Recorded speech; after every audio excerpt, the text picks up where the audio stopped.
আচলতে খবৰটো যেতিয়া পালোঁ বৰ আচৰিত লাগিছিল, কাৰণ 9 তাৰিখে তেওঁ গৈছিল।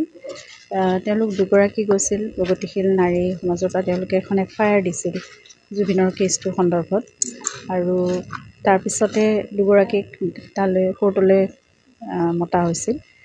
ফাষ্ট ট্ৰেক কোৰ্ট যিহেতু আৰম্ভ হৈছিল তেতিয়া, আৰু সাক্ষীৰ ওপৰত ভিত্তি কৰি মানে FIR ওপৰত ভিত্তি কৰি সেইখিনি সময়ত সাক্ষীসকলক মাতি নিয়া হৈছিল।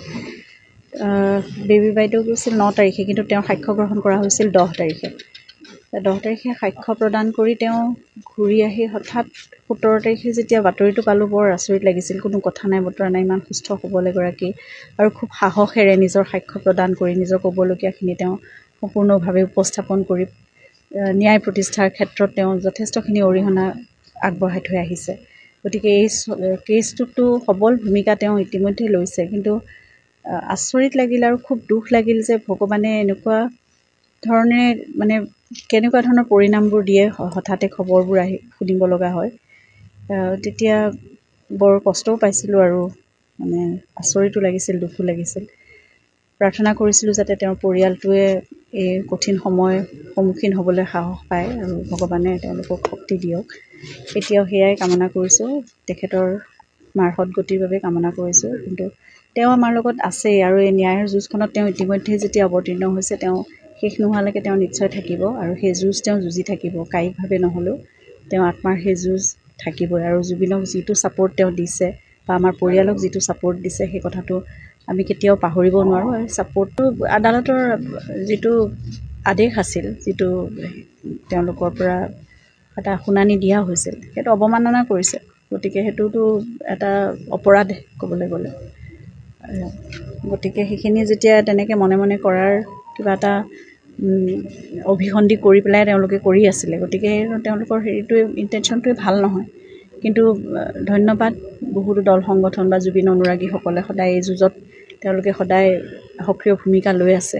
আৰু মই ভাবোঁ ন্যায়ৰ এই যুঁজখনত আমি সঠিক দিশত আমি শুদ্ধভাৱে গৈ আছোঁ। আমি সদায় ন্যায় ব্যৱস্থাৰ ওপৰতো আমি আস্থা ৰাখিছোঁ, আদালতৰ ওপৰতো আমি আস্থা ৰাখিছোঁ, আৰু যি শুনানি বা যেনেদৰে আগবাঢ়িছে সেই সকলোবোৰ আমি আমাৰ পথত আমি শুদ্ধভাৱে আগবাঢ়িছোঁ। গতিকে সত্যৰেই জয় হ'ব। আৰু জুবিনৰ নিচিনা ব্যক্তিয়ে যদি ন্যায় নাপায় তেতিয়াহ'লে কেনেকৈ হ'ব? ন্যায়টো পাবই। সমগ্ৰ অসমবাসীৰ প্ৰাৰ্থনা আছে, সহযোগ আছে, তেওঁলোকৰ সহায় আছে, সকলোৱে সেইটোৱে মনে প্ৰাণে বিচাৰি আছে। গতিকে যিটো পজিটিভলি কোৱা হয় নহয়, যিটো পজিটিভলি মানুহে মনৰ পৰা বিচাৰে সেইটোৱে প্ৰাপ্তি লাভ কৰে। আৰু ভগৱানেও মই ভাবোঁ সেই ক্ষেত্ৰত সত্যৰ ক্ষেত্ৰতে তেওঁ বিজয় প্ৰদান কৰিব, আৰু জুবিনে বিপুলভাৱে বিজয় লাভ আমি কৰি আহিছোঁ। আজি বানপীড়িতসকলৰ, আক্ৰান্তসকলৰ কাষত থিয় হ'বলৈ চেষ্টা কৰিছোঁ, আৰু প্ৰতিজনেই তেনেদৰে চেষ্টা কৰিছে। তেওঁলোক কোনোবা যদি নিজে আহিবও পৰা নাই, কাৰোবাৰ যোগেদিও তেওঁলোকে নিজৰ সহায় আগবঢ়াইছে, অনুদান আগবঢ়াইছে।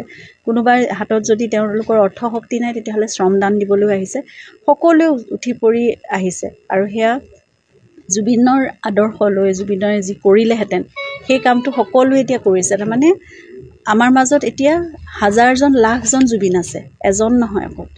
ভূপেন মামাৰ মানুহে মানুহৰ বাবে সেই আদৰ্শ লৈ শ্ৰদ্ধাৰ জয়ন্ত হাজৰিকাদেৱৰ সুৰ বাহিনী বা তেনেকুৱা ধৰণৰ সেই গোটেই যিখিনি আদৰ্শ, সেই সকলোবোৰ লৈ সেই মহান সত্তাক সকলোৱে নিজৰ অন্তৰত সকলোৱে ধাৰণ কৰি পেলাই সকলো ওলাই আহিছে। গতিকে সকলো আজি প্ৰাণ পাই উঠিছে, আৰু এনেদৰে বিপদসংকুল সময়ত আমি একত্ৰিত যে হৈ আছোঁ, সেইটো আটাইতকৈ ডাঙৰ কথা।